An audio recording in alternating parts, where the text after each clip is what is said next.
Video माध्यम council of higher secondary education तरफ बहुत बड़ नोटिफिकेशन आसी स्कॉलरशिप पाई नोटिफिकेशन डिटेल इनफॉरमेशन आपण मानकु एही वीडियो माध्यम देवी तेणु भिडटी को शेष पर्यंत देखा सहित भिडटी को समस्ते शेयर करेंगे कारण ये इनफॉरमेशन टा समस्त छात्र छात्री मान पाखे पहुँचवा दरकार समस्त व्हाट्सएप फेसबुक ग्रुप रे आपण माने शेयर करेंगे समस्त जुक्त 2 पास आउट करिथिबा छात्र छात्री मान पाखे निहाती भाव में ये भिडटी पहुँचवा दरकार कारण से भी ए स्कॉलरशिप रे अप्लाई करि परिबे भाग नहीं पारिबे। देखंतु ए नोटिफिकेशन टी आसी council of higher secondary education Odisha तरफ कही रखे आपण मानकु ए वीडियो टी लॉन्ग ही पारे किंतु वीडियो टी आपण मानक पई इन्फॉर्मेटिव रहबो तेनु शेष पर्यंत काइंडली देखिबे। देखंतु council of higher secondary education Odisha तरफ एने नोटिफिकेशन आसी भुवनेश्वर तरफ देखंतु awarded of scholarship meritorious students under the central sector scheme fresh and renewal उभय फ्रेश एवं रेनुअल स्टूडेंट माने यहाँ को आवेदन करि परिबे। देखंतु CHSE the department of higher education government of India have made a provision for 2636 scholarship under the central sector scheme of scholarship for the college and university students for the distribution among the eligible CHSE pass out students of 2020 तेणु यही वर्ष जो माने CHSE +2 student पास करिसंती से माने यार कौन सब एलिजिबिलिटी क्राइटेरिया रही केते टंका आपण मानको वर्ष को पढ़िबा पे मिलिबो डिटेल कहबी तेनु शेष पर्यंत समस्त निश्चित भाबे देखंतु the rate of scholarship is 10,000 पर annum at ग्रेजुएशन लेवल। देखंतु ग्रेजुएशन लेवल ले आपण मानको 10,000 पर ईयर मिलिबो एवं जदी आ पर आपण माने जदी हायर स्टडी कले कोनोसी यूनिवर्सिटी रे ताहले आपण मानको 20,000 फॉर annum अर्थात प्रति वर्ष आपण मानकु ए स्कॉलरशिप रे मिलिबो। कोन तार एलिजिबिलिटी क्राइटेरिया रही देखंतु फास्ट आमे जानिबा केते सब स्कॉलरशिप को शेड्यूल कास्ट पई केते रही शेड्यूल ट्राइब पई केते रही आर्ट्स वोकेशनल साइंस प्रति स्ट्रीम पई केते केते रही देखंतु कैटेगरीज रही शेड्यूल कास्ट रही शेड्यूल ट्राइब रही अदर बैकवर्ड क्लास रही अन रिजर्व रही। देखंतु फास्ट आमे देखिबा आर्ट्स रो जो रही टोटल नंबर ऑफ स्कॉलरशिप पई केते रही 456 टी नंबर रही ताधरे शेड्यूल कास्ट पई रही 68 रही शेड्यूल ट्राइब पई रही 34 एवं अदर बैकवर्ड क्लास पई रही केते ना 123 रही एवं अन रिजर्व पई रही 231 टोटल जदि हमें देखियो स्कॉलरशिप पई आर्ट्स रे रही केते 456 गोटी स्कॉलरशिप टोटल आर्ट्स रे आपण मानकर 456 रही देन रही आपण number of scholarship in commerce commerce रे शेड्यूल कास्ट रही 137 शेड्यूल ट्राइब रे रही 68 एवं अदर बैकवर्ड क्लास बा ओबीसी रे जो रही 246 रही एवं अन रिजर्व्ड पई रही 461 तेनु कॉमर्स रे टोटल रही 912 स्कॉलरशिप पई रही 912 जन छात्र छात्री पाइबे।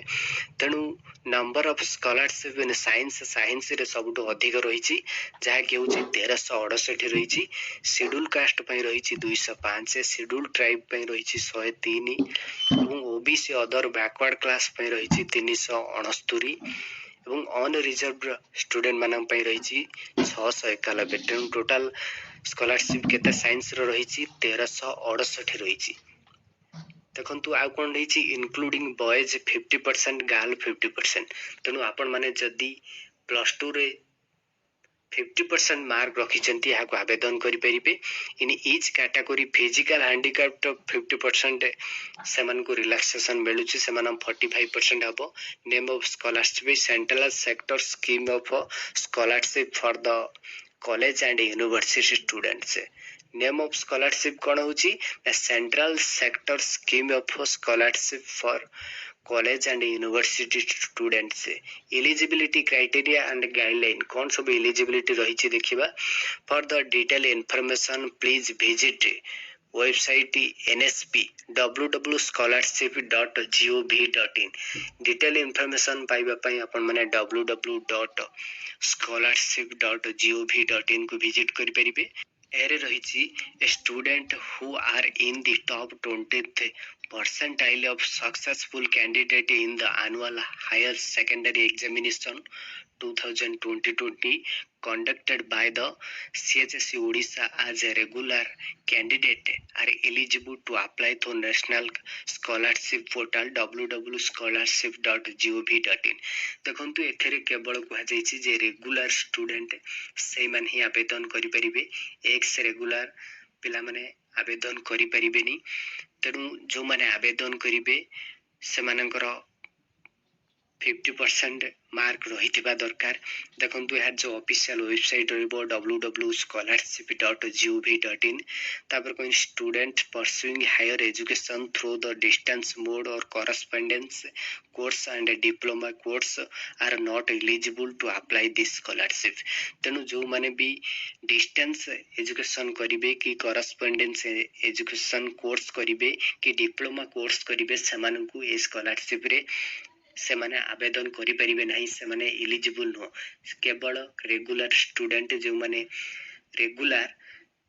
की कॉलेज की यूनिवर्सिटी रे पढ़िबे से माने ही डेली क्लास करिवे से माने ही स्कॉलरशिप को आवेदन करि परिबे से माने एलिजिबल आउ कौन कह जे कट ऑफ मार्क दियाइछि top 20 percentile in the following देखंतु केते मार्क रखिथिले आपण माने एही स्कॉलरशिप को आवेदन करि परिबे देखंतु नंबर 1 3 2 3 रहिछि गोटे होछि आर्ट्स रहिछि साइंस रहिछि कॉमर्स रहिछि देखंतु कट ऑफ मार्क केते रहिछि देखंतु आर्ट्स रे जणी जदी छात्र छात्री 337 मार्क रखिछि देखंतु आर्ट्स रे जणे जदी छात्र छात्री 337 मार्क रखिछि ताहले से स्कॉलरशिप को आवेदन करि परिबो से भली भाबरे साइंस रे जदी जणे छात्र छात्री 403 रखिछि साइंस रो जणे छात्र छात्री जदी 403 मार्क रखिछि से स्कॉलरशिप को आवेदन करि परिबो देखंतु कॉमर्स रे कुआ जाईछि जो कट ऑफ रहिछि जदी 409 जने छात्र छात्री रखिछि से स्कॉलरशिप को आवेदन करि परिबो तेनु तीनटा कैटेगरी रे आर्ट्स रो रहिछि आउथर कहि दोछि आपण मानकु 337 जदी आर्ट्स रे रखिथिबो से आवेदन करि परिबो साइंस रे से बळी 403 जदी छात्र छात्री रखिथिबो से भी आवेदन करि परिबो एवं कॉमर्स रे 409 जदी जने छात्र छात्री रखिथिबो से मध्य आवेदन करि परिबो सी कौन रहुछि सी doing the higher studies in any college institution university during the 2020 to 21 as a regular student से regular student होइथबा दरकार डी होछि it is necessary that all students who are eligible for scholarship need to apply with Aadhaar number which is seeded with bank account देखंतु जो eligible जो माने जानिले जे हमर एतिकी number अछि हम आवेदन करि परिबु तनु सेमानक आधार नंबर रे बैंक रे लिंक होइतबा दरकार से आधार नंबर पासबुक नै दरकार से माने अप्लाई करिवे तनु ई रहउची a income limit in the parents from all the sources shall not be exceed देखंतु एठी कुहा जाई सबटु बड़ कथा देखंतु जो माने भी आवेदन करिवे सेमानकर जो गार्डियन इनकम 8 लाख रु तळको होइथबा दरकार 8 लाख होइथबा दरकार एथरे कुहा जाईची असहित एफआर कोन the students already available in this scholarship in the instructed in the submit their and fast and renewal 2000 देखंतु जो माने भी आगुर आवेदन करिथिले से माने रिन्यूअल करिवे सेमानको साने नुआ आवेदन करबाको पड़िबो नाही आउ जदि कोनोसी स्कॉलरशिप आपण माने आवेदन करथिले एथरे आवेदन करि परिबे नाही एथरे ऑफिशियली कुआ जाईछि the last date of submission online application fresh and renewal 31/10 तनु 31 से 10 भीतर Advertising on YouTube helps me reach engaged customers like Jenna, who's been searching for landscapers on Google.